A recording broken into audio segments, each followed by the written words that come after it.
kelebihan orang-orang yang suka berzikir kan begitu.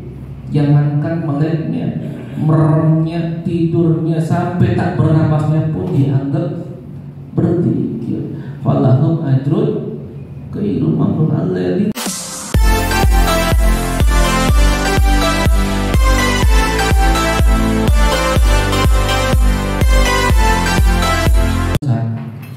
kita ditalkinkan zikir yang sesuai dengan apa Nabi perintahkan dulu setiap saat kalau berucap itu imanakum biqauli la ilaha illallah. Perbaharui keimanan kamu dengan selalu mengucapkan kalimat la ilaha illallah. Kalimat itu akan menghapus dosa-dosa kita, sehingga ketika setiap hari yang kita lalui tidak terlepas dari kalimat tauhid itu, hari raya buat yang bersangkutan.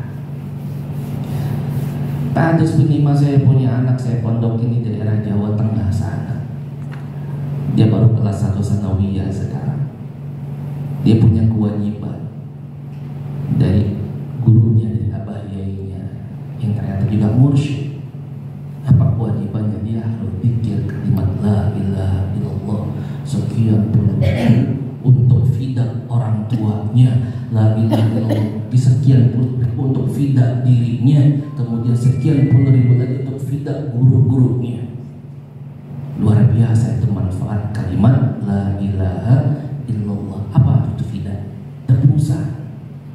Tebusan nanti di akhirat, andai ditakdirkan masuk ke neraka dengan kalimat la ilaha illallah, dikeluarkan oleh Allah dari neraka, dimasukkan ke dalam surga Allah Subhanahu wa ta'ala. Bagaimana kita yang dididik oleh para sahabat untuk setiap hari, setiap saat mengucapkan kalimat la ilaha illallah. Kebanggaan buat kita.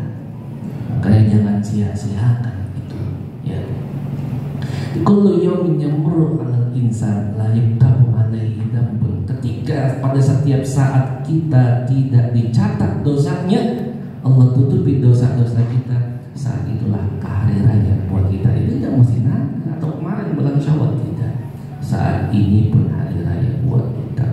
Bahkan terlepas dari itu, ada seorang guru kami pernah mengatakan, ketika Allah turunkan Lailatul Qadar di bulan Ramadan, Allah rahasiakan.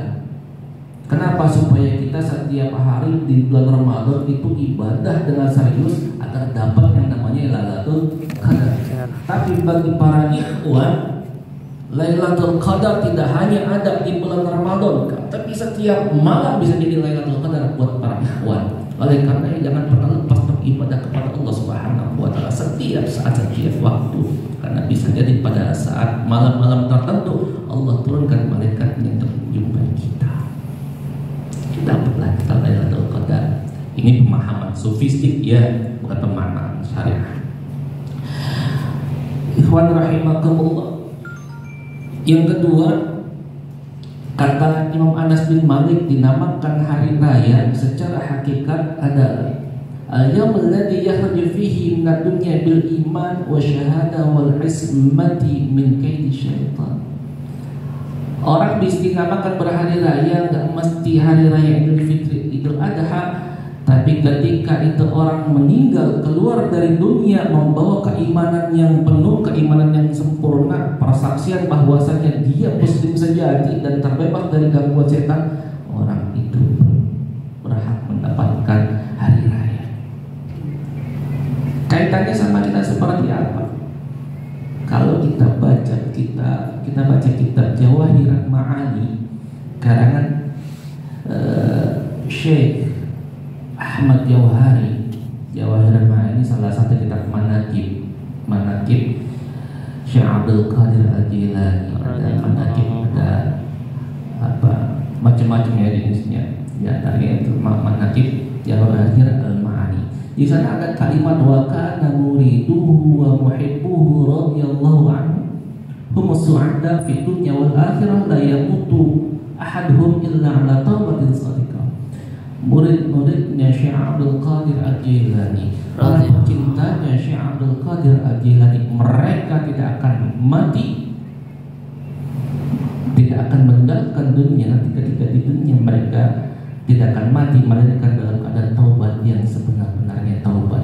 wala yakhruju minad dunya ala subutil imani wal Islam. Dan orang-orang yang cinta sama Syekh Abdul Qadir Al-Jilani, murid-murid Syekh Abdul Qadir Al-Jilani, termasuk kita insyaallah di dalamnya, kita akan keluar dari dunia melainkan punya keimanan yang benar. Alhamdulillah. Makanya kita katakan selalu menanti Syekh Abdul Qadir Al-Jilani sebagai tanda cinta kita kepada beliau. Semoga kita diaku sebagai murid-murid beliau. Amin. Dulu waktu kami sering ke Tasik, dia bilang, "Dan taruhlah kalau kita enggak di gerbong paling depan di keretanya Syekh Abdul Qadir, di emperan belakang enggak apa-apa dah. Yang penting masih di aku sama Tuan Guru Syekh Abdul Qadir Al-Jilani dimasukkan ke dalam surga Allah Subhanahu wa taala." Dan kan di dalam kitab Jawahirul Ma'ani dikatakan, la yakhruju min ad-dunya illa ala thubutil imani wal Islam. Akan keluar dari dunia sepanjang dia masih mencintai Syekh Abdul Qadir Jilani, pasti dia akan dalam keadaan iman dan dalam keadaan Islam yang sesungguhnya. Oleh karenanya kita tahdus binikmah, kita lihat 40 hari yang lalu Allah yarhamah jangankan meninggal pada Allah Subhanahu wa taala, beliau dalam keadaan tenang dan senang. Kenapa? Hati terpaut kepada Allah Subhanahu wa taala. Kelebihan orang-orang yang suka berzikirkan begitu.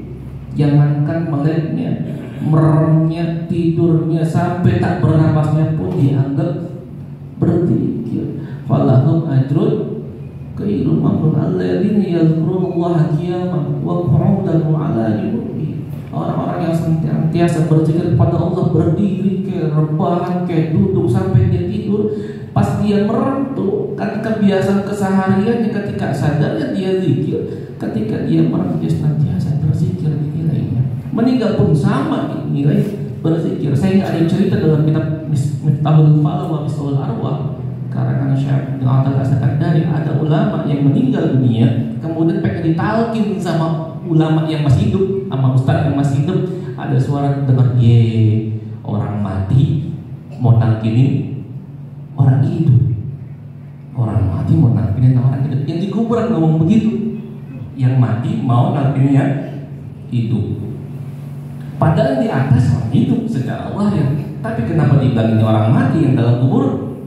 Yang hidup, ternyata yang hidup ini kagak pernah berzikir kepada Allah, tapi yang mati dia senantiasa berzikir kepada Allah ketika dia masih hidup, sehingga tetap dinilai berzikir kepada Allah Subhanahu wa taala. Semoga Allah Subhanahu wa taala menjadikan kita senantiasa berzikir kepada Allah